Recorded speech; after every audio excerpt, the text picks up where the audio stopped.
performance, good or bad, is not necessarily indicative of future results. Please stay small, stay humble.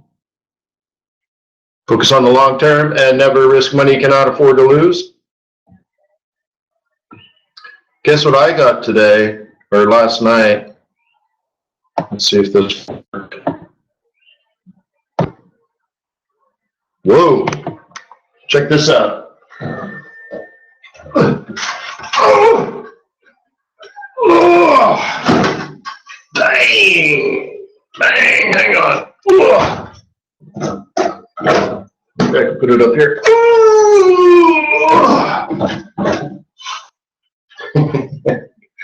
Look at that.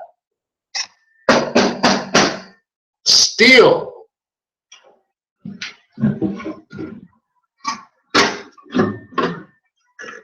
Oh, what is that? What? Look at that PC, huh? What?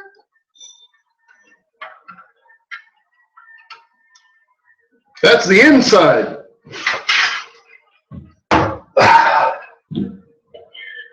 Whew. Now if it'll only work, huh?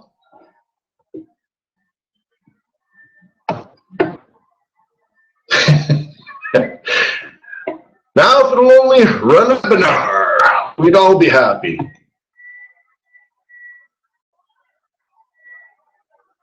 Yeah, horse knows, right? It's, yeah, I don't know, but it's beautiful inside, huh? You're looking, you're like, what is that?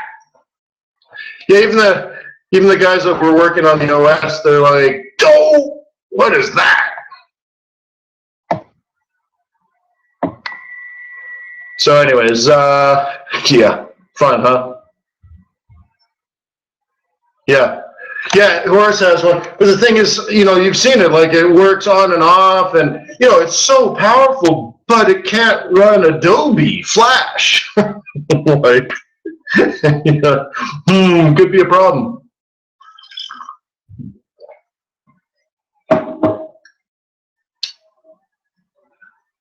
Who said it was a man, Mickey? All right, let's play the video. Puts me in a happy mood.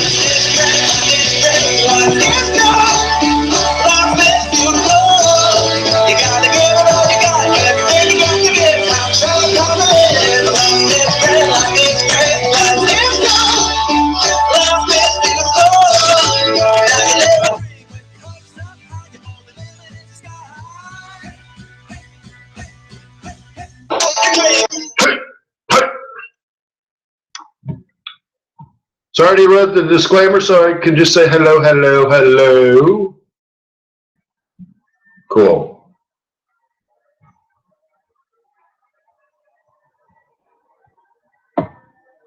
Yeah, so anyways, yeah, who said it was pretty funny though, because she says like, oh, I'm on my way to the city. Can I call you from the car? And she's like, because she's being chauffeured, right?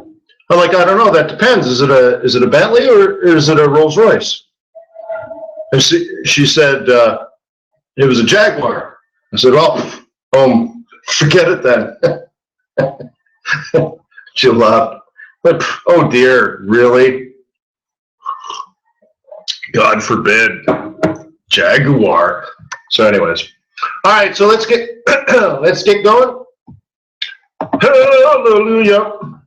All right, what does one do with this? Well, if you're a bull, you know, theoretically,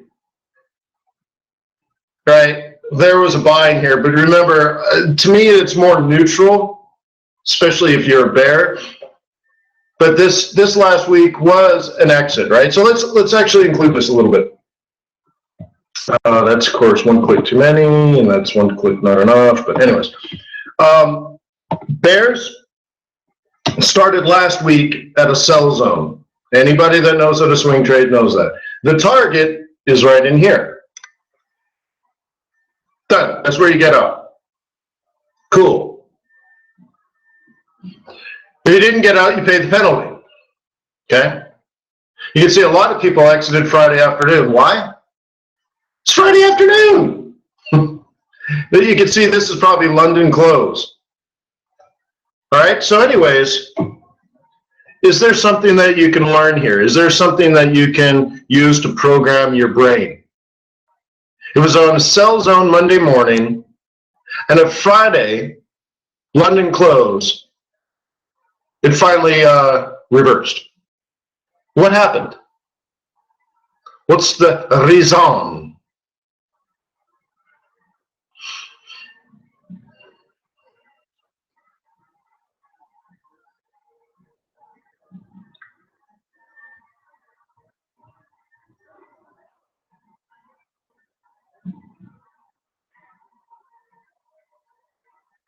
Yeah, but isn't that what's supposed to happen? No, actually, they're supposed to happen earlier, but you notice that no one at that until that moment bought, right? But anyways, so last week, based on the open, the projected low was this area here, this green area. Great. So, and then right at the end of the week, at the London close, people took profit because they're supposed to. Can we agree to that?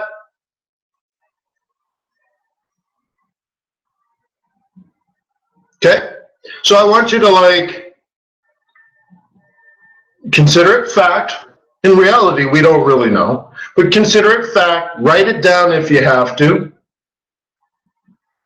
and put it in your brain is not something that's subjective, it's factual. That's what happened. That's what's going to continue to happen in the future. Those who sold because it was the place to sell at the time to sell it, right?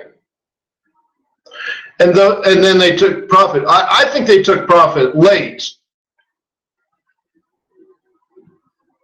but whatever. But they did take profit at the last minute, right? All right, fine. Now, so now maybe some bulls get on board, right? So Sunday afternoon or Monday morning, depending on where you are. It's Sunday morning for me. The market's open, and there's a bullish setup for a bull. It won't make you a bull, but if you're a bull, that's what you'd be looking for. You might use the moving averages as a stop loss placement and so on and so forth, but that's what you'd look for. And what was your projected target Sunday afternoon if you were a bull?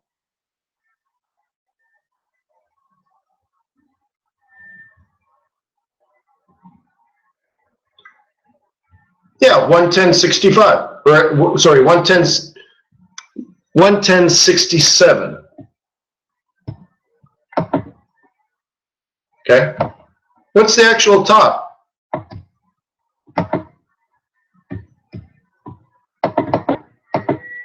Oh, well, we missed it.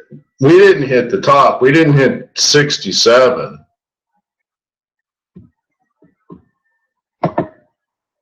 It's funny, I still do that though.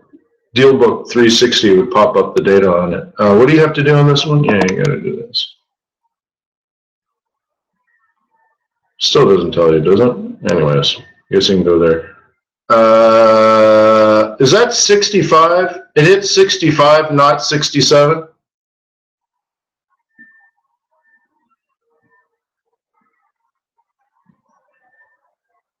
High 65.3. Wow. 1.7 pips off. That's totally unacceptable.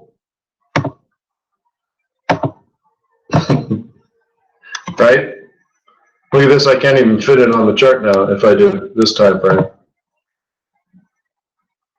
Maybe a 5-minute chart. Them a lot of candles.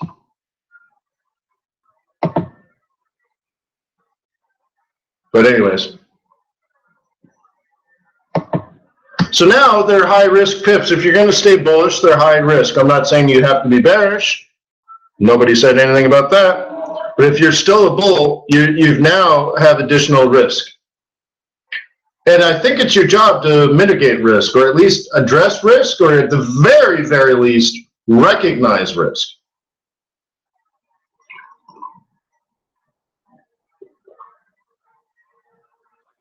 Yes. All right. So our Tim says WR2, right? Well, okay. Yes. Yes.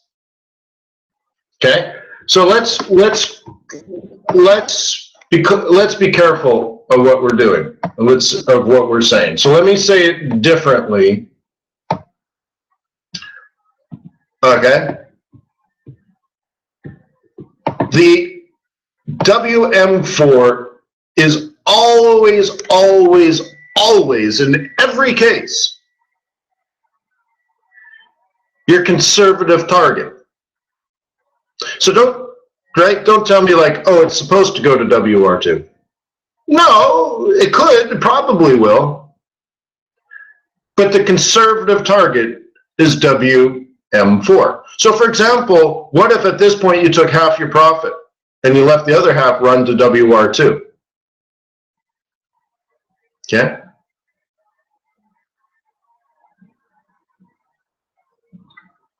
Okay. So like, for example, you're up 100 pips.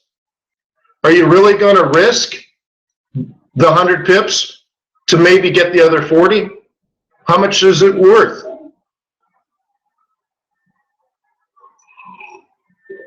So if you're using math, what you would do is look at your expected return from both scenarios.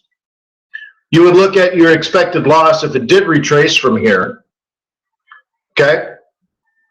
And then you would randomize the probabilities between WM4 and WR2 so that the two different strategies of get out now or hold to later are equal. And that'll give you the probability of your risk reward scenario. So you have to do two different equations and then find the probability between the two and such that they were equal, right? And then you'll find that, you know, there are different sort of strategies in which you would want to consider. And one of them would be, well, there might be a fairly high probability that this doesn't go to R2. It can go to WR2. But at the very least, on the long run, if you took half your profits at the first level of serious resistance, is it really that bad of a thing on the long run?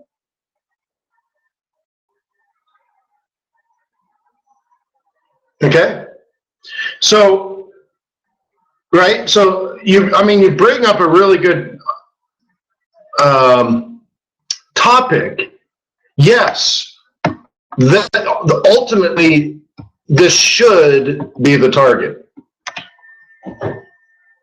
Okay, it should. But life ain't fair, is it? So there's a point in which Newtonian physics breaks down in a market of society, right? So this is where sort of behavioral finance would get very interesting. And I've been reading some breakthroughs that they're having in behavioral finance and behavioral economics and stuff. And I think it'd be a fascinating, I don't know, PhD or something, right? I don't know. But this idea, there was an idea in the past where everybody's rational. Do you believe that's true? Everyone in the market is rational? It's what they teach in school. Yeah, not a chance, right? That's retarded. That's why they teach it in school, right? So then the opposite of that would be, right, everyone is irrational. And that's something that's been studied maybe the last 20 years, right? The opposite side where everybody's irrational. Now, do you think that's true?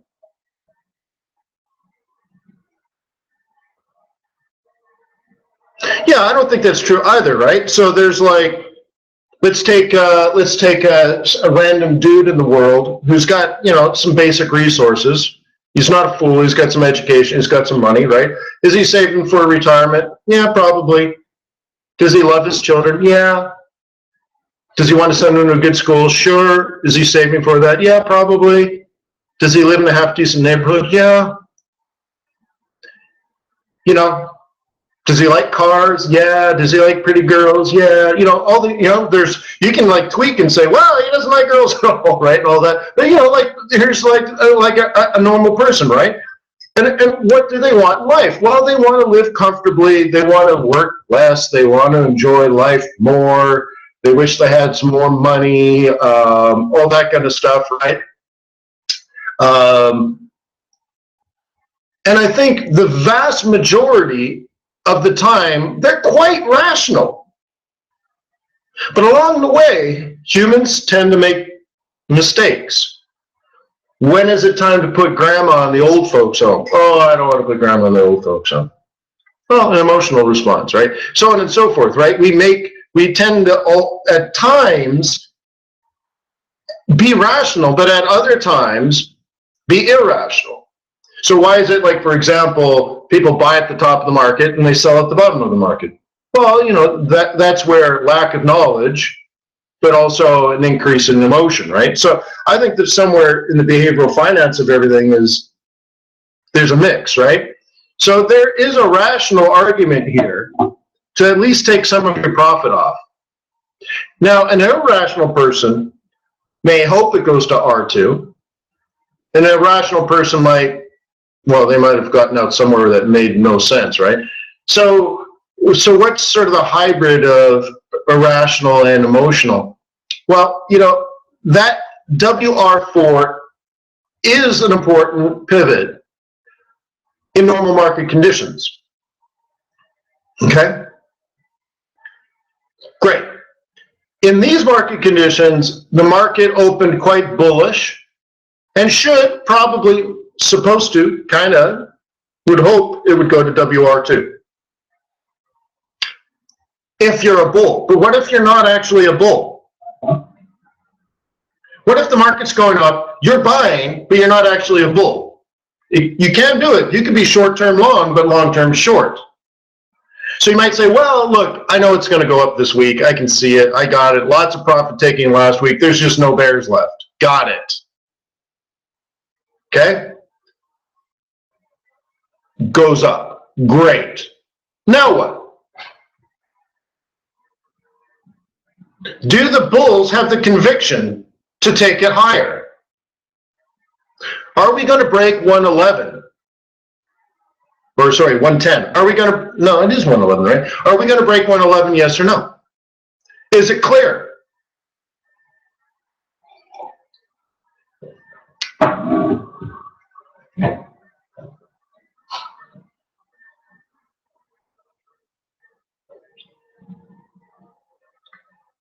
Cash, it's all valuable, man. It's all valuable. Whatever helps you make a decision. I don't think there's good or bad.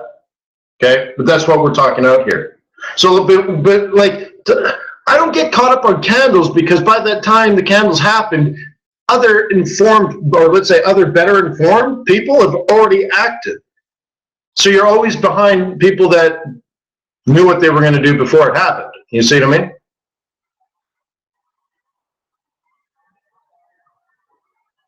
Well, Horace, for example, you can look at longer term charts. But also more importantly, Horace, it's your bias that is the ultimate filter. You can watch this go up and just say, whoa, dude, nobody's buying this. Okay? So it can be opinion. Okay? Longer term charts, commitment of traders report, you should review that every Monday or even Friday afternoon when it comes out. Okay? So for example, guys, if you were not a bull, okay, but you were long and making money, I would, if it were me, tend to be happy to get out of WM4 because I just don't believe it's going to go higher. I just don't believe it's going to break 111. I just don't believe there's that many bulls. See, I believe that somebody sold this right where they were supposed to and got out right where they're supposed to. And then what are they going to do again? Sell at the next level of resistance.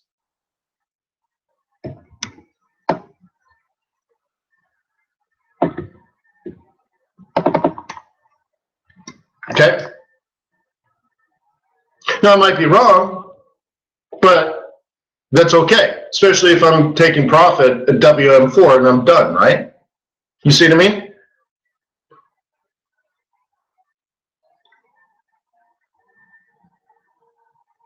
Pete says 111 could happen, but who knows? Well, then that means no to me.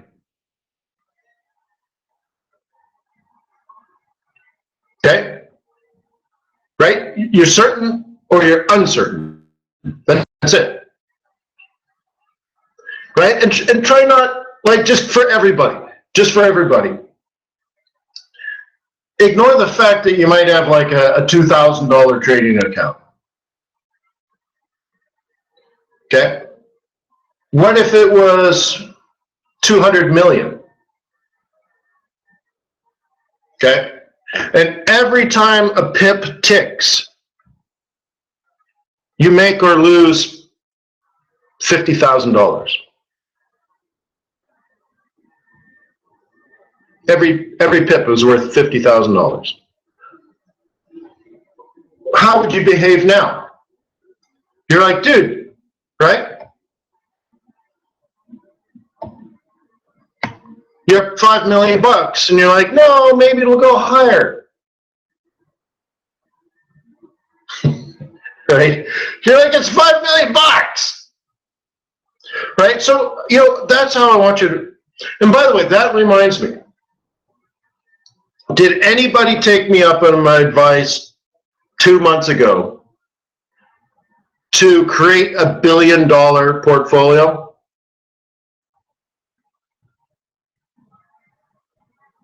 Where I asked you to pretend I invested $1 billion into your hedge fund, and you're going to come up with a business plan?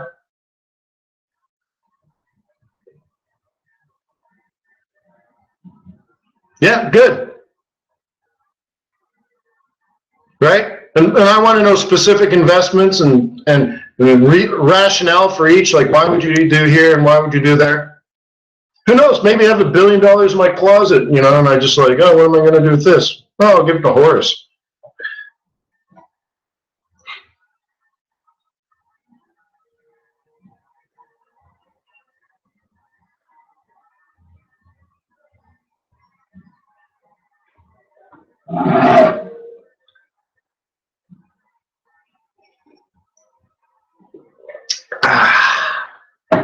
Cool. Working on it. Yeah, working on it. Okay, cool. So anyways, just have the outer body experience and say, well, what is the conservative thing here? So look, if you're a bull Euro USD, by all means go for WR2. You'll notice it's also a monthly pivot. Cool. If you're not a bull, then you need to treat it like it's an opportunity to take profit. Is it an opportunity to sell? No. The reason for that is, first of all, you don't have a reversal pattern. You don't have a lower low. But also, if you go back a few weeks, it kind of looked, well, this higher high prevents you from making that, right? So if it was a downtrend, by all means, right? But it's not really a downtrend technically because we have a higher high.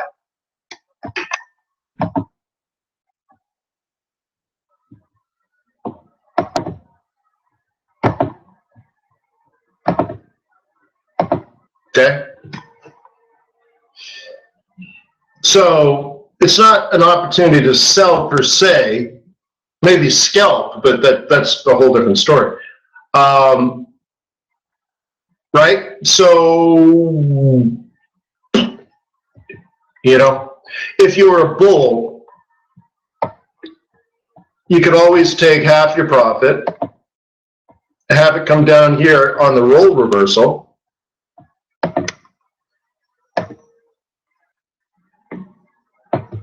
and then put that half back here. Hey, it's 30, 40 pips, man. Okay. So anyways, the point here is nobody knows. I don't know. You don't know. But the risk of a potential significant retracement and or reversal could start there, right?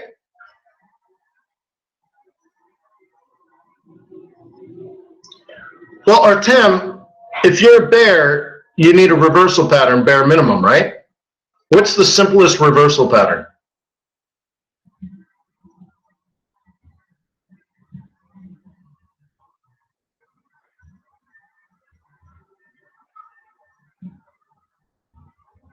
Double top, followed by a 1, 2, 3. Because you can take the double top and then add a second on the 1, 2, 3. Because every 1, 2, 3 has a double top. Okay, you see?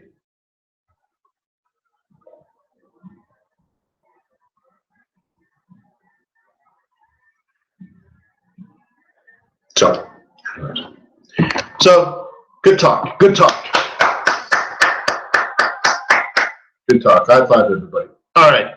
So that's that. Kiwi. So we have this doing this last week.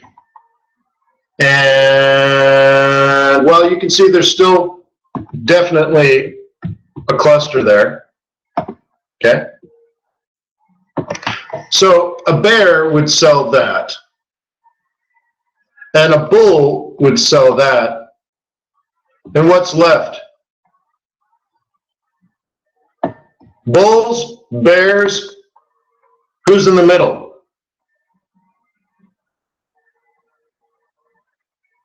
Pigs! And what happens to pigs? Pigs get slaughtered, yes. Thank you, Ryan.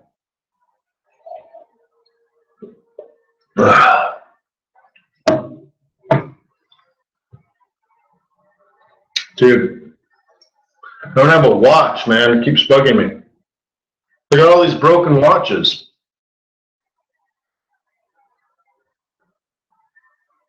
Yeah, bacon! I smell bacon!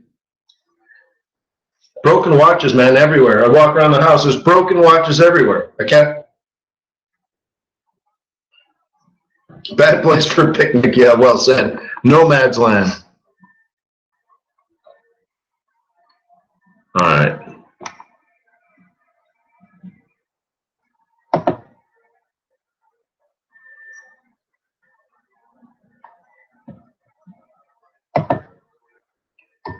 I want to spend money on another watch.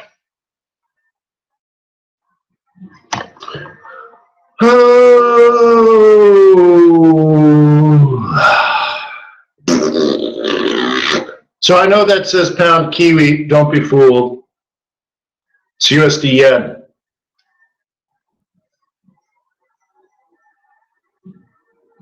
It's a dangerous place.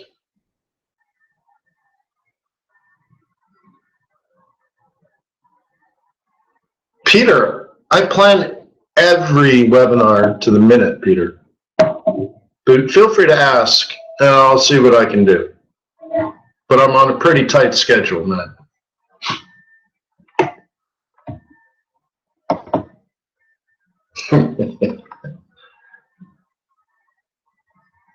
Oh, maybe. Yeah, well, I don't remember the last time you bought me cigars there, Pete. I don't know. Thought I'd do Swiss franc today.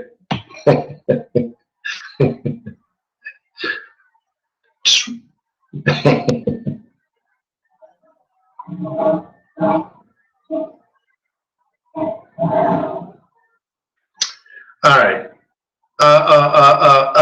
So this is USD yen. We're toppish. We're toppish.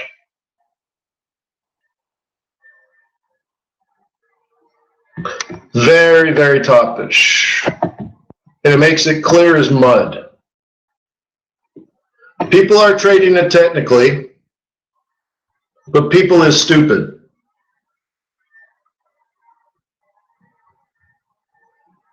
It's actually something I'm teaching my children, and I think it's quite funny. I think it deserves its own t-shirt.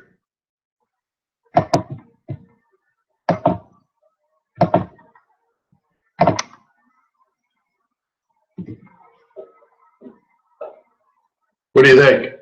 People is stupid? I think it says a lot. There's like, yeah, there's a whole PhD thesis in that one.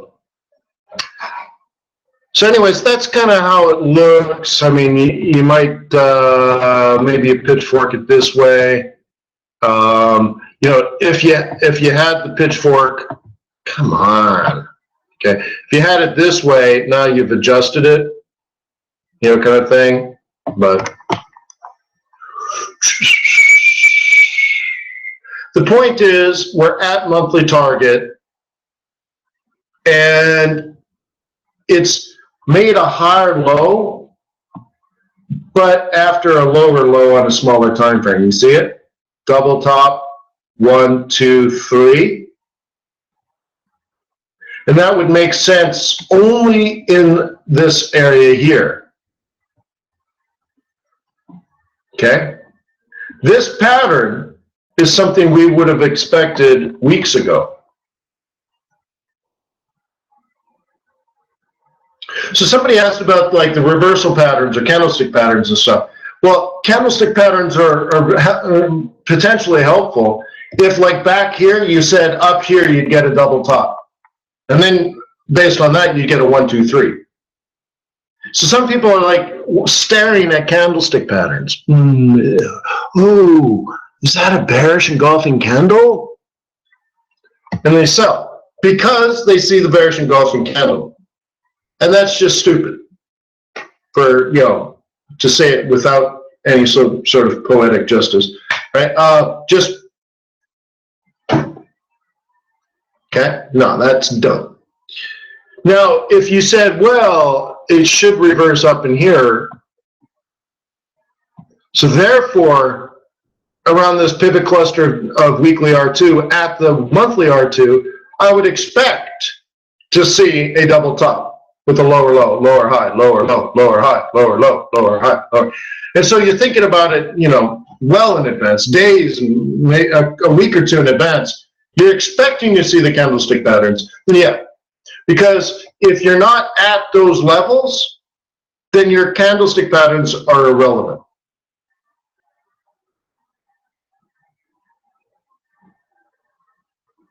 Okay.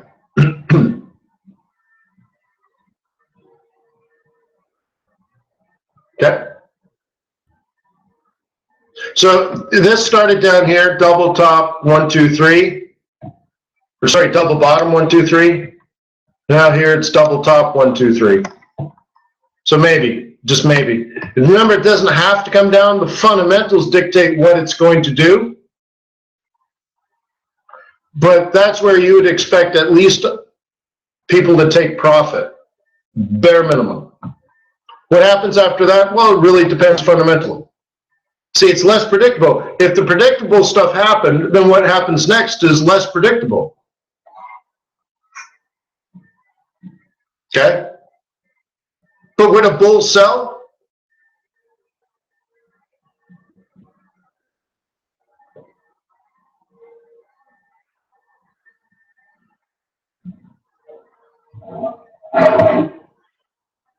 No, bulls don't sell.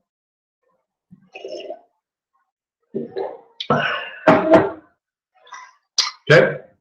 That be that.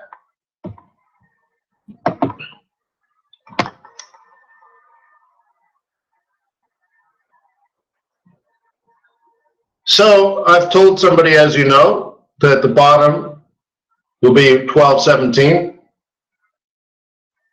Yesterday it went to 12.37. $20 an ounce.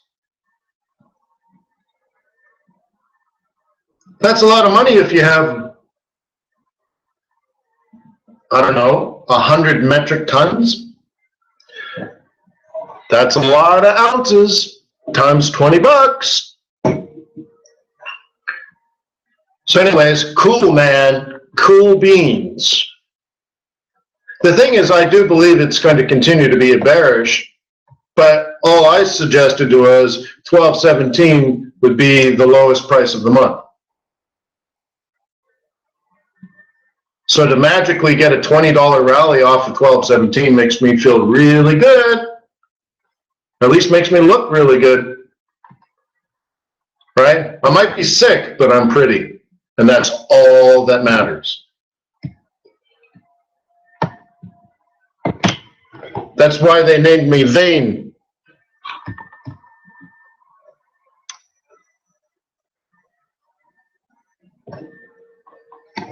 All right.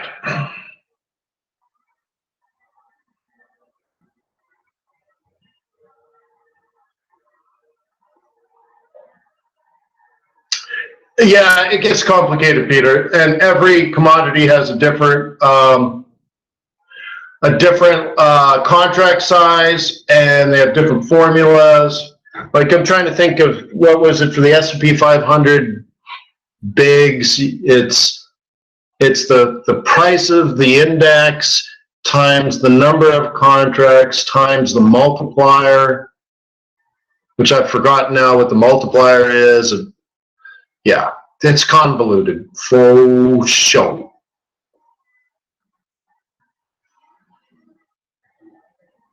Does anybody remember the multiplier for the S&P 500?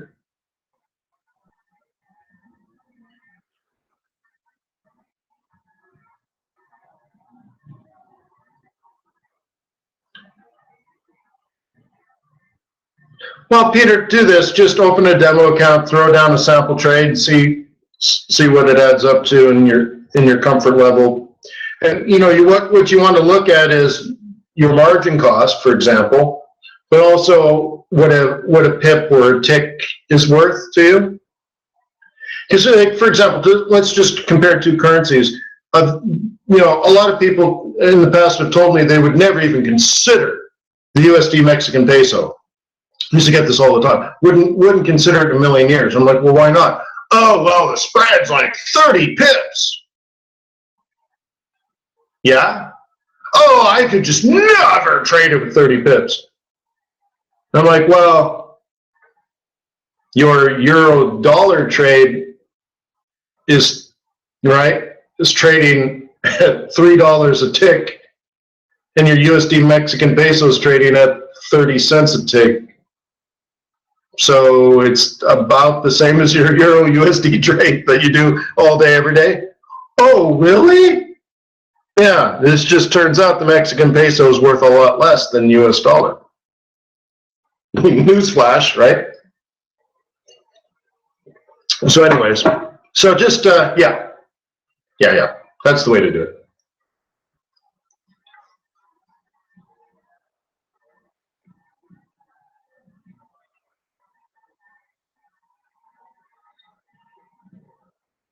Cash, it's a big market. Okay? Just imagine thousands of banks negotiating price in real time. How about this? How is the value of a car calculated at a car auction?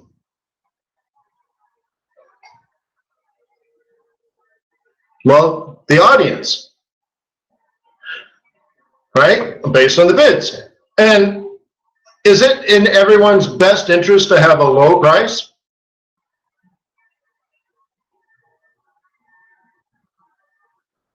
Everybody there wants a low price.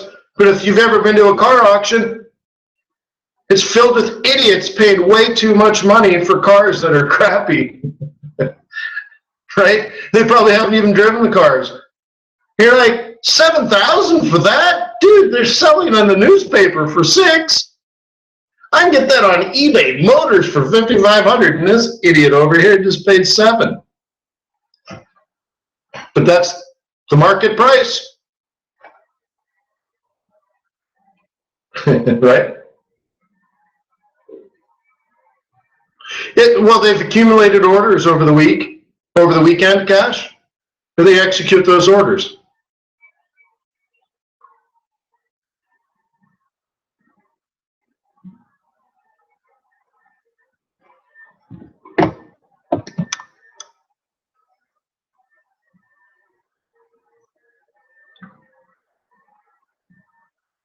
Right? So like over the weekend, so-and-so has been elected. And you're like, oh no, that's going to affect the XYZ. So you call your broker, you're like, dude, get me on the XYZ.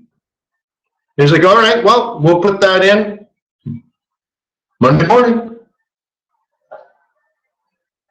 So when the bank's open, there's all these sell orders, there are all these buy orders, and boom, instant execution. No, it's just, again, you know, all the buy orders, all the sell orders, oops, this way.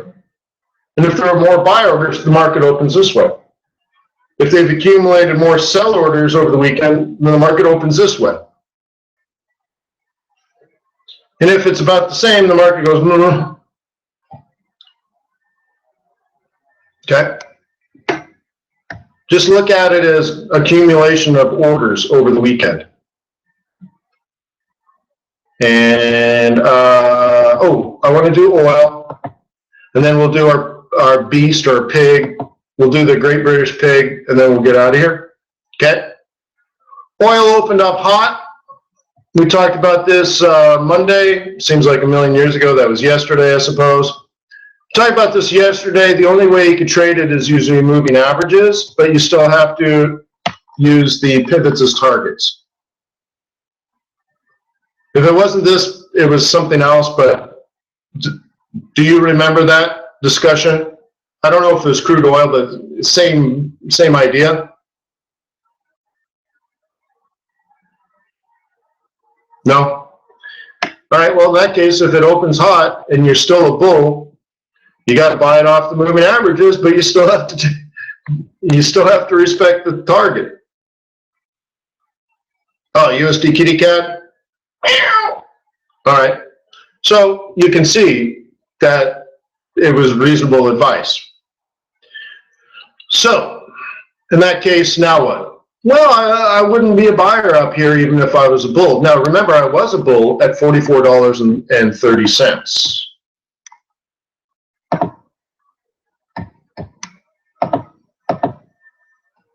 Let's get rid of that. That's old. $44.30 was down there. 44.30 is about there. Oh, yep. Now, is that right, or am I making that up? 44.30.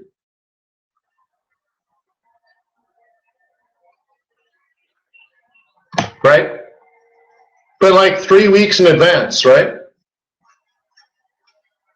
Now, I think at one point it was a little higher, but then we got new pivots, so I adjusted. But whatever. All right, so what do you do here if you're a bull? Well, probably take profit. Do you think it'll go higher? Yeah, I think it can. Do you think the psychological level of $50 right next to the weekly extreme target could possibly be a confluence that would impact, or let's say impede, prices from rising further this week? Or it doesn't even have to do that. Should you respect the weekly R2 $50 a barrel psychological level? Okay. Cool. So remember, one thing you may plan on is something like this now. Because I think it could go to 55.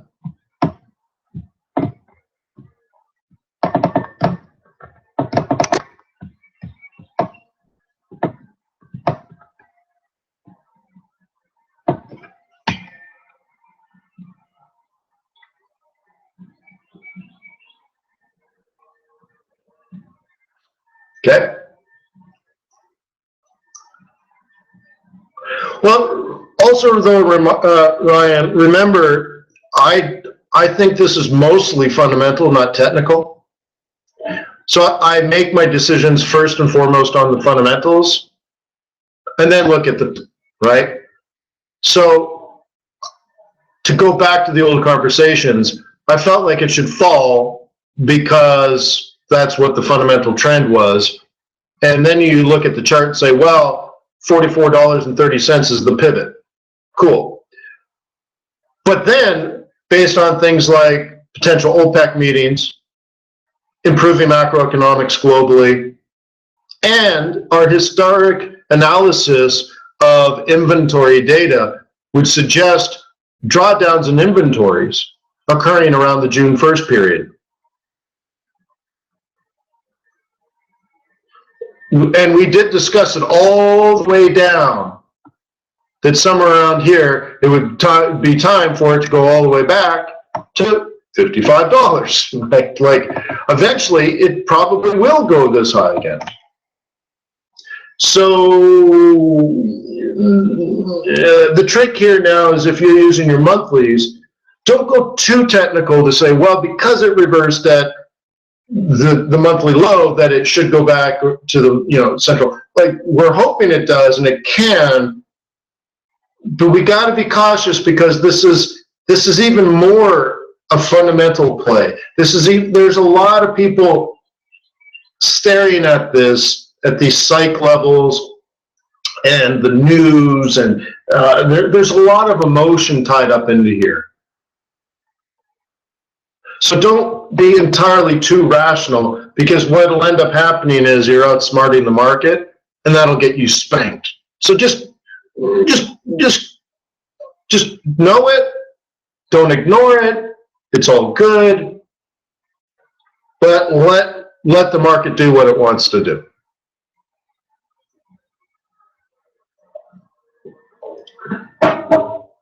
Right? The best play might have been just to buy it at 44 and walk away. Yeah, it's a very much fundamental thing. But think about the percentage of the market that may buy oil and or oil futures or derivatives, therefore, especially if you're doing crack spreads and stuff, that may not even look at a chart.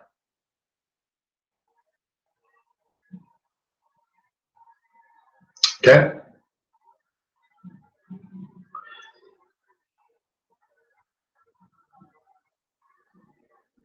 Yeah, so just, it's helpful to think of it as an industry and not as a chart. And I'm not saying you do, but I'm just saying, think even bigger, right? Think about industries and refineries and all that kind of stuff. There's some interesting things going on. Now, long term, I am a bear. If it goes up to 55 or 60, I would love to sell it. I was looking at the numbers. Do you know the number of oil rigs in the Gulf of Mexico doubled in the last 12 months? Double.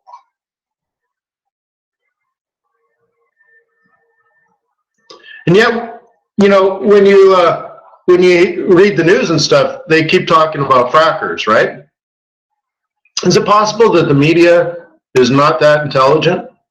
Maybe. I'm not dismissing fracking, but when you add 450 more rigs in the Gulf of Mexico, seems to me that might be a lot of oil too, right?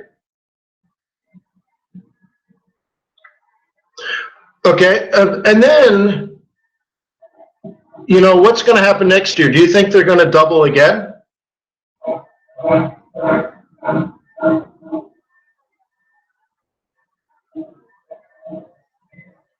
Yeah, Rob, I'm not saying they're wrong. I'm just saying they're slightly misinformed, maybe, right? No, listen, guys, to double again, right, would be impossible. Well, I shouldn't say impossible, but to add 400 rigs this year, do you think they're going to add 800 rigs next year?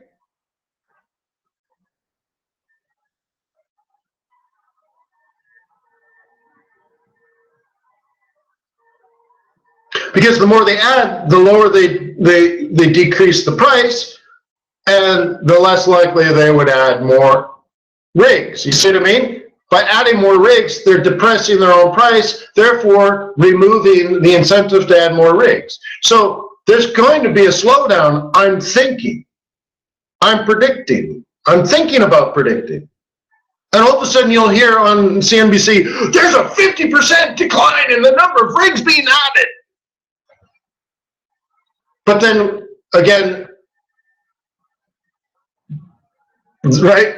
If there's a slowdown by 50%, then we'll only add like 200, 250 new rigs next year, right? So you see what I mean?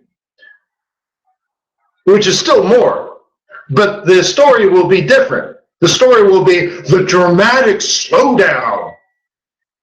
Okay, and then how about this? Have you guys been watching the numbers? So, what, 2 weeks ago, I took you to the EIA and the IAE websites regarding oil. Now, I'm sure you downloaded a lot of details from these, and therefore you're aware of the very, very, very, very, very significant decline in money invested into exploration. And that probably 5 years from now, we will actually be running behind on known supplies. So, like, do you think the world economy is getting better? Like, is China getting better? Is Japan getting better? Is the United States getting better? Is Canada getting better? Is Europe getting better? Economically speaking. Are things going to be worse next year than 2 years ago? Okay, this is your thought process. So if we continue that trend for the next 2, 3, 4 years, what would that do to demand for oil supplies? And if there's no incentive to find more supply today, how will that impact things 5 years from now if we're on a trend of increased demand? We do draw down what we have in inventory, and all of a sudden we'll go, uh-oh, we don't have enough supply, or whatever, proven reserves, right? So, at some point, I think, whether it's 5 years from now or 10 years from now, maybe we don't have enough oil. But it could be 10 years. It could be 10 years. And here's the other thing about fracking that a lot of people don't talk about. Fracking doesn't last very long. It's like a light switch. You turn it on, and in 2, 3 weeks, you're pumping oil. Then all of a sudden, you're out, right? And you probably pump a bunch of nat gas down there, tap it off, come back, and nat gas prices go up. So you're like, it can come and go very quickly. Yeah, and the 10-year Horace says, yeah, everyone will have electric cars and jetpacks and stuff. Yeah, all right.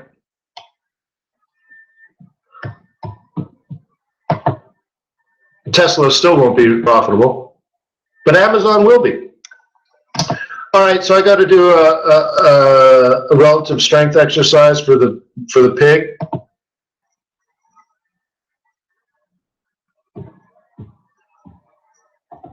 Yeah, we still won't understand diabetes in 10 years. You're like, really?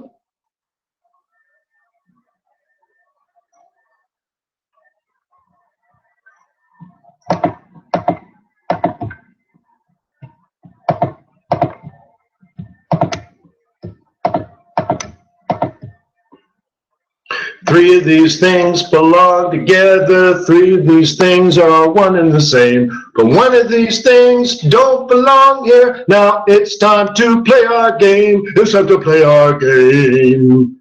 All right, so we're looking at a relative strength exercise here. Pig should be in every one of these. And we're trying to figure out which ones are the same and if there are any that are different.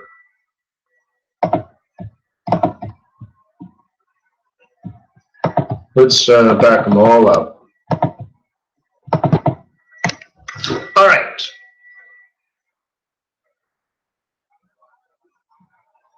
Okay. Seems to me pound yen is most bullish.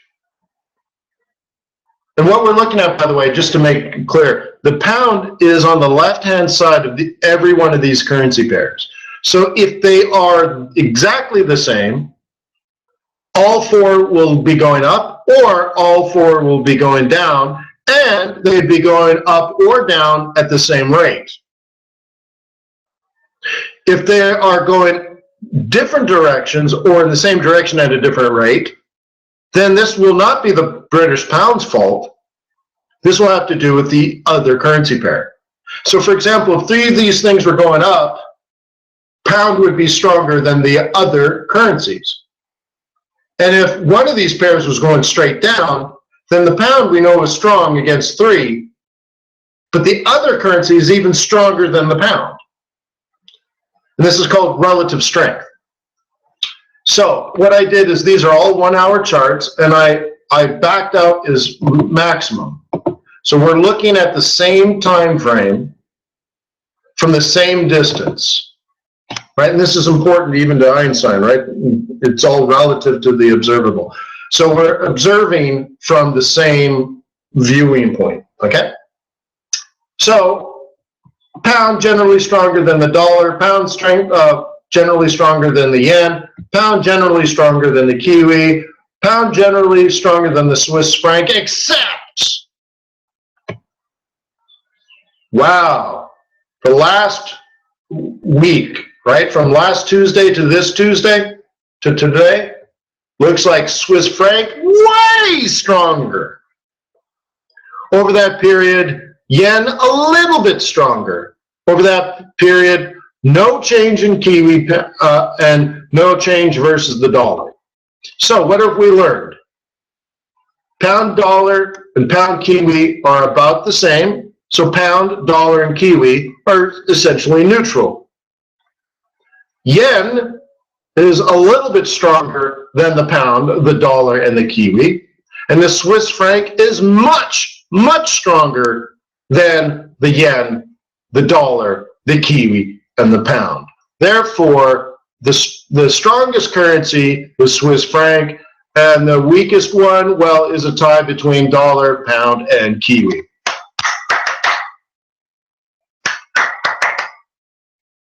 So you'd be a fool to be trading pound dollar, pound Kiwi, Kiwi dollar, or Swiss franc yen, because they're all about the same. Right? You might be making a little bit of money on the Swiss franc yen trade if you're long, but there are better trades to be on relative to those. Okay? High five. That was awesome, huh? High five. Boom. So a lot of times people ask me, they're like, Wayne, is it really necessary to have all those screens? Well, when you can go, and you made that analysis. Okay. Why Swiss franc though? It's a risk-off currency.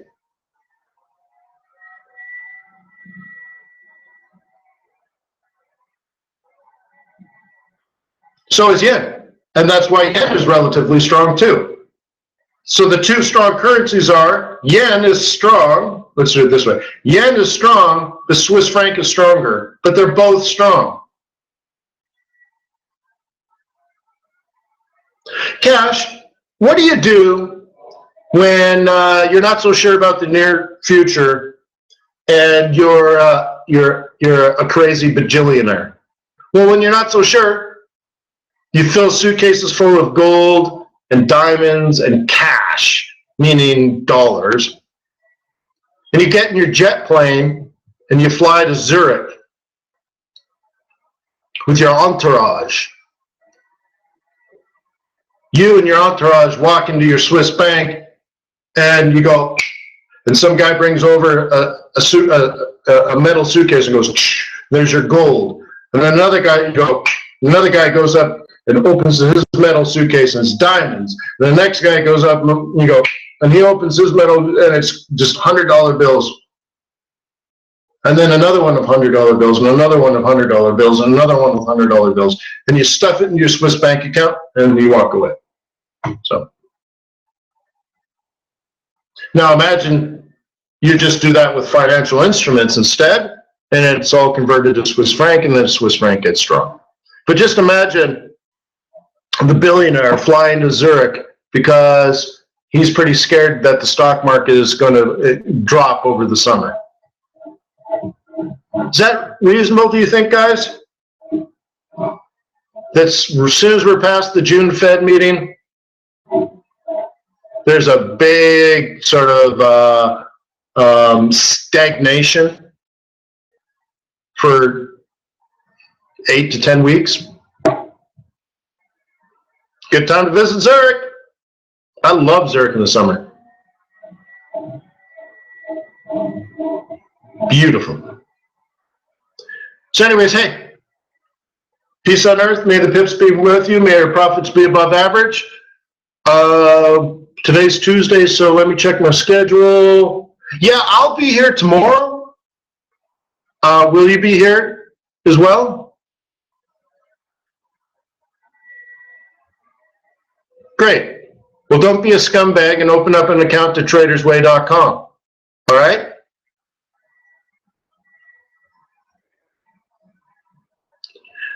Peter, it takes me about an hour to get it up to YouTube and then over to forex.today. Okay? So anyways, guys, I want to thank you for being on my team, honestly. Thank you. And I'm here to help, and I hope I'm helping. You know, I appreciate you, and I want the best for you. So I'll see you tomorrow, huh? Maybe I'll have my rig up. See you then, guys.